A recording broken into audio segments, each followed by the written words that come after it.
Merci beaucoup, d'autant que Marie-Louise Faure, Arnaud Richard et moi, dans l'ordre, nous allons vous poser des questions. Marie-Louise, tu commences. Merci bien. Fait attention. Oui, merci. Je voudrais saluer notre interlocuteur, notre intervenant de ce matin pour son humanisme. De toute façon, son investissement au sein de ces associations le montre vraiment. J'avais deux questions. Je vais commencer par la seconde parce que ça rebondit sur ce que vous venez d'évoquer, l'enfant mort. Personnellement, j'ai été choquée de ce déballage parce qu'on sait très bien que des enfants morts, il y en a beaucoup.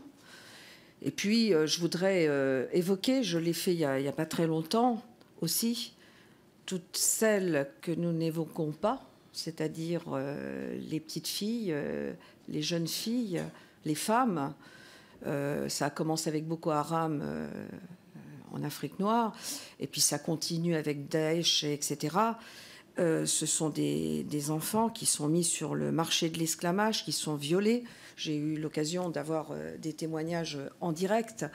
Donc, si vous voulez, ce que je voudrais souligner, peut-être dans cette commission des affaires européennes particulièrement, Madame la Présidente, c'est qu'on doit prendre en compte, bien évidemment, ce problème des migrants, ce qui se passe à Calais ou ailleurs, chez nous, et bien évidemment en Méditerranée. On sait très bien que les filières migratoires, on a du mal à comptabiliser tout ça. J'ai commis pour la Commission des affaires étrangères un rapport sur les liens entre l'Albanie et la France en matière de fiscale, etc. Et j'ai découvert d'ailleurs à cette occasion, je le reconnais, que finalement la migration dont on nous parle beaucoup dans les médias et en France via la Méditerranée, parce qu'effectivement les naufrages avec des centaines de gens qui meurent dans les cales, c'est vraiment visible, mais il y a aussi des filières par terre, enfin par le sol, qui sont largement plus importantes en nombre via la Turquie, la Grèce, l'Albanie, et puis ensuite, ça se déverse en Europe. Alors, moi, je suis partagée entre deux choses. C'est vrai que je suis une femme, avant tout, politique en second, et que j'essaie de faire la part de tout ça. Alors, vous avez dit des choses qui m'interpellent. Vous avez dit, ben, finalement, les camps, ça peut devenir vivable. Vous avez raison, parce que finalement... l'homme est fait pour être capable d'aborder les choses les plus horribles et puis aussi de s'accommoder des choses. Alors, vous avez parlé de 12 ans où, dans les camps où on s'organise.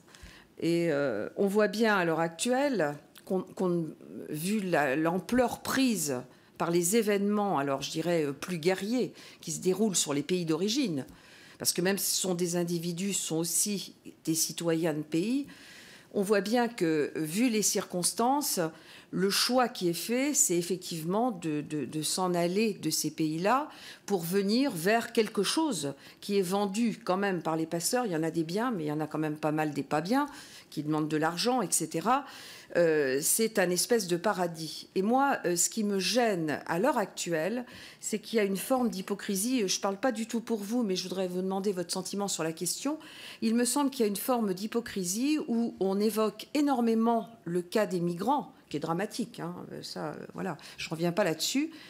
Et on n'évoque pas assez la situation de crise que connaissent nos pays soi-disant très riches.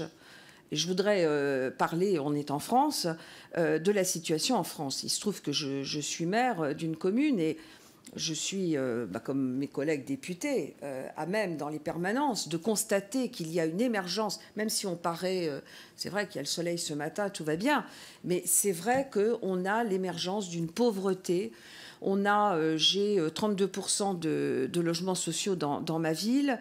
Je peux vous dire que non seulement il y a de la pauvreté, mais il y a des problématiques aussi de la part de populations diverses qui génèrent aussi des problèmes. Alors, je ne suis pas certaine qu'à l'heure actuelle, on ait une analyse suffisante de ce qui va se passer. Alors, le gouvernement a parlé il y a 15 jours de 24 000 migrants.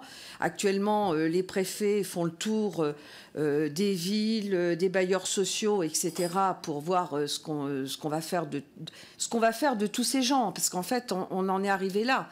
Il n'y a peut-être pas de communauté, mais comment on va faire? Et si vous voulez, moi, je voudrais avoir votre sentiment sur cette question-là. Vous avez analysé très bien ce que vous connaissez, ce que vous avez vu. Moi, je voudrais non pas être... mais être en capacité de dire comment est-ce qu'on va faire. Est-ce qu'on va refaire des camps? Est-ce qu'on va mettre ces populations sous la houlette des villes? Et je ne suis pas certaine qu'on soit équipé pour accompagner de façon correcte. Bon, voilà.